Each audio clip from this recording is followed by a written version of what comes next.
Halo Sobat Catur, terima kasih sudah klik video ini. Pada kesempatan kali ini kita akan mereview pertandingan dari Mikhail Tal saat berhadapan dengan Anatoly Karpov, juara dunia ke-12. Dan kita akan mempelajari 5 aturan yang diterapkan Tal dalam pertandingan ini. Apa saja 5 aturan tersebut? Langsung saja kita mulai ke pertandingannya. Tal memegang buah putih mengawali dengan E4, kemudian C6 dari hitam, ini mempersiapkan untuk karukan defense. Tal membalas dengan C4, dibalas dengan D5 karukan defense, kemudian pion kali pion, pion kali pion, pion kali pion. Dan dilanjut dengan langkah yang benar oleh hitam ya, bukan menteri mengambil pion, tetapi kuda menyerang pion. Tal mempertahankan dengan pengembangan kuda ke petak C3, kemudian kuda kali pion. Nah, di langkah ini ada opsi pertukaran kuda oleh Mikhail Tal, tapi inilah prinsip dasar yang pertama ya, yaitu makan adalah sebuah kesalahan dan hindari pertukaran yang tidak penting. Karena kalau dimakan maka ini hanya akan menguntungkan hitam, jadi Tal mengabaikan itu karena sesuai aturannya ya. Hindari pertukaran yang tidak penting, itu adalah aturan yang pertama. Tal melanjutkan dengan pengembangan kuda ke petak F3, lanjut kuda kali kuda. Entah kenapa ya tujuan dari hitam ini untuk memakan kuda, padahal kudanya desain terkuat. Mungkin ingin menukar menteri ya. Jika dimakan maka menteri akan ditukar, begini mungkin ya. Maka hitam memiliki keunggulan Raja Putih yang tidak bisa rokade. Mungkin seperti itu ya. Atau karena lawannya adalah seorang Mikhail Tal, maka semakin berkurang perwira maka semakin kecil resiko untuk terkena sacrifice ya, atau combo-combo dari Mikhail Tal ini. Jadi Anatoly Karpov memutuskan untuk menukar pion dan Tal memakan dengan pion B dengan tujuan ini ya, dengan tujuan untuk mendorong pion D-nya biar lebih kuat. Kita melanjutkan dengan D6, mempersiapkan gajah fianchetto dan pion didorong oleh Mikhail Tal. Gajah fianchetto, kemudian gajah berkembang ke petak D3. Langkah ini sangat bagus ya teman-teman, meskipun di sini pionnya sudah berbentuk segitiga seperti ini ya, menghindari ancaman ini ya. Tapi tujuan sebenarnya adalah mencegah gajah untuk berkembang ke petak F4 ataupun G3 ini ya. Hitam rokade, putih pun juga rokade, dan dilanjut dengan kuda berkembang ke petak C6. Dilanjut Mikhail Tal benteng ke petak E1, mengancam ini ya, mencegah kemungkinan didorong. Tapi kemudian dijaga oleh benteng ke petak E8 dan langkah pengembangan lagi oleh Mikhail Tal gajah ke petak G5. Nah, di sini kita bisa lihat ya teman-teman, kuda dari hitam tidak punya petak untuk naik ya, hanya ke petak ini, ke petak sini, maka akan dimakan. Kalau ke petak ini maka akan diusir dengan pion H dan harus kembali. Maka kita melanjutkan di sini untuk mengembangkan gajahnya ke petak E6. Tujuannya ya pengembangan ya sebenarnya, dan Tal sudah membaca itu dengan menempatkan bentengnya di petak E1 ini ya. Jadi tujuan sebenarnya dari Mikhail Tal menempatkan benteng di petak E1 adalah untuk melakukan sacrifice the rook, untuk mengorbankan perwiranya, pengorbanan kualitas dimakan, tetapi efek yang didapat adalah terdapat 2 pion susun yang sangat lemah di sini. Maka Tal melanjutkan adalah dengan gajah ke petak C4. Nah, ini prinsip kedua ya teman-teman, pengorbanan benteng ini tujuannya hanya untuk agar Tal lebih bisa menyerang ya, sesuai dengan prinsip kedua, yaitu aturan kedua, lebih mudah menyerang daripada bertahan ya teman-teman, yang bisa kita simpulkan dari pertandingan ini ya. Maka Tal tidak segan untuk mengorbankan bentengnya dengan ditukar gajah hanya untuk bisa mengambil inisiatif serangan ya. Kemudian gajah menyerang, menteri mempertahankan pion, ditambah serangan lagi dengan menteri ke petak E2, dan di sini langkah yang salah ya, karena kudanya sudah cukup aktif berada di petak C6 ini untuk mengontrol petak pusat, tapi kemudian ditarik mundur ke belakang ya, ke baris ke-8 hanya untuk menjaga pion. Ini langkah yang sangat pasif, langkah bertahan yang juga membuat kudanya menjadi pasif ya. Ditambah lagi serangan oleh Tal dengan benteng ke petak E1, kemudian benteng ke petak C8 guna memberi tekanan ke gajah dan juga ke pion ya. Apakah Tal memilih untuk memakan karena sudah 3-2? Tidak ya, karena kalau makan rugi untuk Mikhail Tal karena akan kalah kualitas. Jadi Tal melanjutkan serangan dengan manuver kuda ke petak D2.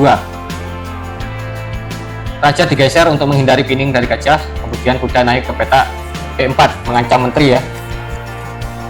Menteri ditarik mundur ke petak C7 mengancam gajah, dan gajah ditarik mundur ke petak B3. Dan sekarang pion ini tidak bisa dimakan karena sudah dilindungi oleh kuda yang berada di petak E4 berkat manuvernya tadi. Selain untuk mengancam menteri, juga ternyata untuk melindungi pion ya. E5 didorong. Nah, ini kita masuk terhadap aturan ketiga ya, aturan keempat ini sebenarnya teman-teman. Aturan ketiga tadi adalah bawa semua perwira untuk menyerang. Jadi di posisi benteng ke peta E1 ini adalah aturan ketiga, yaitu bawa semua perwira untuk menyerang ya. Jadi tidak hanya melibatkan beberapa perwira, tapi semua perwira diajak, diaktifkan untuk menyerang. Jadi itu adalah aturan ketiga dari Mikhail Tal. Kemudian kita lanjut. Aturan keempat yaitu ambil inisiatif menyerang. Di sini hitam menawarkan pertukaran pion. Tapi kalau dimakan apakah itu menguntungkan untuk putih?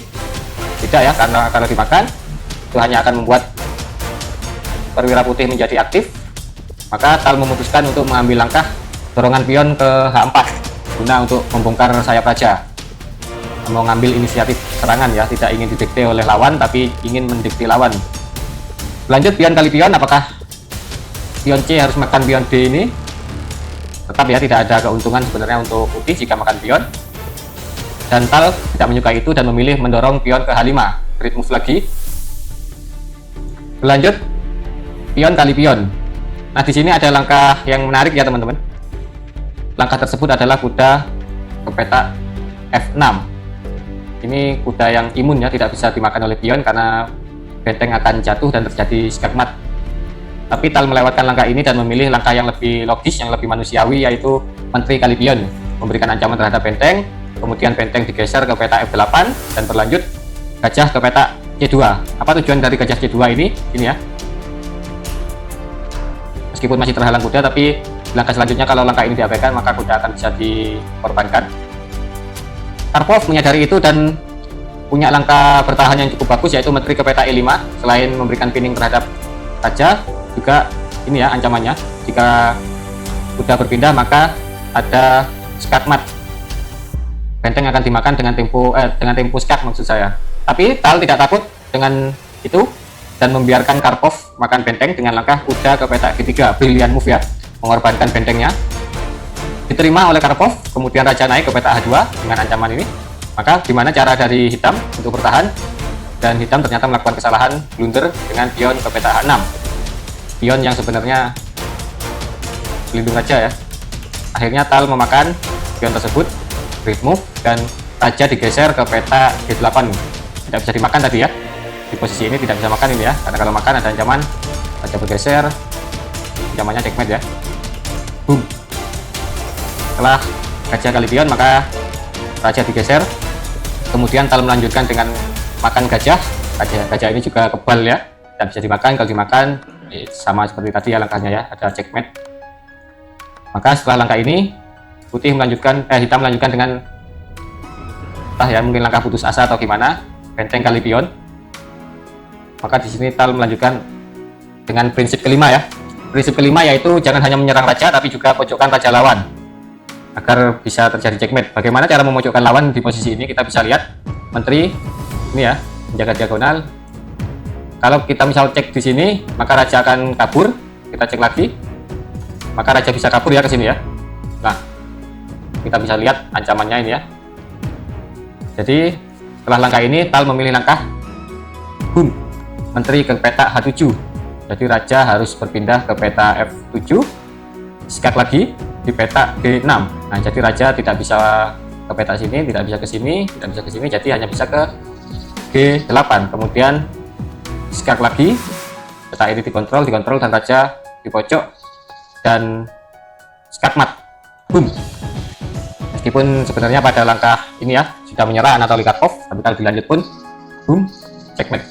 Nah, jadi itu ya 5 aturan yang diterapkan Mikhail Tal dalam pertandingan ini, yaitu yang pertama, hindari pertukaran yang tidak penting. Jadi kalau lawan mengajak pertukaran kemudian tidak ada untungnya untuk kita, ya kita abaikan saja. Kemudian lebih mudah menyerang daripada bertahan. Ini adalah yang kedua, aturan kedua. Kemudian yang ketiga adalah bawa semua perwira untuk menyerang. Jangan hanya 1-2 perwira, tapi libatkan semua perwira untuk menyerang. Yang keempat, ambil inisiatif menyerang. Jangan mau didikte oleh lawan, tapi sebisa mungkin kitalah yang mendikte lawan.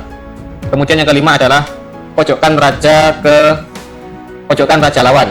Jadi ketika melakukan skak, sebisa mungkin cari yang bisa membuat raja lawan ke pojok ya, atau terpojok, jadi bisa memberikan skakmat ya. Jadi itu 5 aturannya dari Mikhail Tal yang bisa kita pelajari dari video ini. Semoga ada manfaat untuk teman-teman yang menonton, dan terima kasih sudah menonton video ini dari awal sampai akhir.